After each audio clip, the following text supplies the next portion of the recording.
Let me be real with you for a second.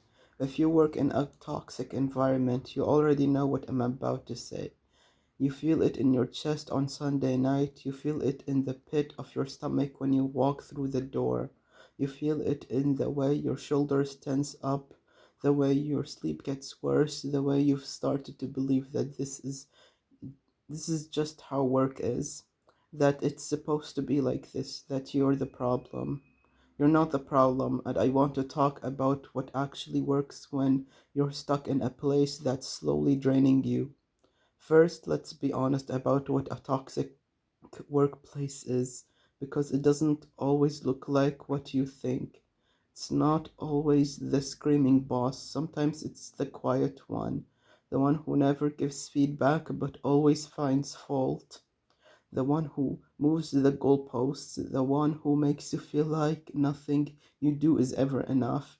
It's the culture of gossip, the cliques, the people who smile at you and talk about you the second you turn around, the endless meetings that go nowhere, the unspoken rule that you should be grateful just to have a job, so you should shut up and take it. And here's the worst part: toxic workplaces don't just drain your energy, they change you, they make you doubt yourself, they make you question your own perception, they make you think you're the crazy one. That's what makes it toxic. It's not just unpleasant, it's corrosive. It eats away at your sense of self. So let's talk about how you actually protect yourself, because there is a difference between surviving a toxic place and protecting yourself from it. And most people only know how to survive. They hold their breath, they keep their head down, they become a smaller version of themselves to fit into a place that doesn't deserve them. That's not protection, that's surrender. Real protection starts with one thing: boundaries. And I don't mean the polite kind, I mean the real kind. The kind where you decide ahead of time what you will and won't accept, what you'll engage with and what you'll walk away from. What's your problem to solve and what's theirs? Here's a practical one. Stop taking the toxicity personally. I know that sounds impossible, but here's the thing: a toxic workplace is not about you, it's about them. It's about their insecurity, their fear, their dysfunction. The person who's toxic at work is usually toxic everywhere: to their family, to their friends, to themselves. You're not the cause, you're just in the blast radius. So when the criticism comes, when the blame gets assigned, when the drama swirls, remind yourself: this is not my truth. This is their projection. I don't have to accept it. I don't have to fight it. I just have to not let it in. Second, document everything. This is the practical part, and it matters. If you're in a genuinely toxic or hostile environment, start keeping a record: dates, times, what was said, what was done, who was there, not to obsess over it, not to ruminate, but because when you're being gaslit, when they're telling you that what you experienced didn't happen, or that you're overreacting, or that you're the problem, your memory is not enough. You need evidence, you need something outside of yourself to hold on to. This does two things: it protects you legally if it ever comes to that, and it protects you psychologically because it keeps you grounded in reality. It keeps you from believing the lie that you're the crazy one. Third, and this is the one nobody wants to hear: start planning your exit. I know you're thinking, I can't leave, I need the money, I need the benefits, there's nothing else out there. And maybe that's true right now. But here's the thing: staying in a toxic environment isn't free.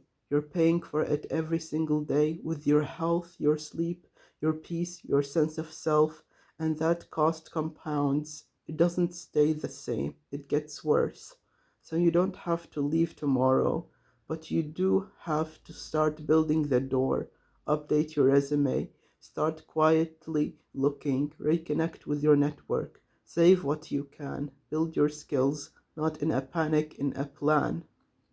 Because the goal isn't to escape in fear. The goal is to leave on your own, on your terms, when you're ready, with somewhere to go. And here's the thing that will keep you going while you're building that door. Your worth is not determined by this job. This job is not your identity. It's not your ceiling. It's just a chapter, and chapters end. Now, here is the part I really want you to hear, because it's the part that changes everything. A toxic workplace will try to convince you that you can do better, that you're lucky to be there, that you should be grateful, that this is as good as it gets. And the longer you stay, the more you start to believe it. That's the chain. That's the real trap. It's not the job, it's the belief that this is all you deserve. And that belief is a lie. It's a lie that serves the people who benefit from keeping you small, and you've been wearing it like it's the truth. The door was never locked, you just couldn't see it through the fog of exhaustion and self doubt. So let me leave you with this. You don't have to survive a toxic workplace. You have to protect yourself from it. And then you have to leave it. Protect yourself with boundaries. Protect yourself with documentation. Protect yourself with the truth that this is not about you. And then when you're ready on your own terms, leave. Not because you're weak, because you're strong enough to know your worth, because you're strong enough to stop paying a price that's too high, because you're strong enough to walk through a door that's been open the whole time. The chains you're wearing, the ones made of "I can't leave" and "this is just how it is" and "I should be grateful," they feel real. They feel like they're protecting you, but they're not. They're holding you down. So start building the door, not in fear, in hope, because there's a place out there that will value you.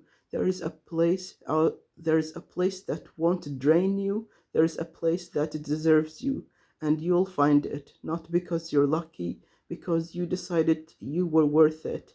The door's open, walk through it.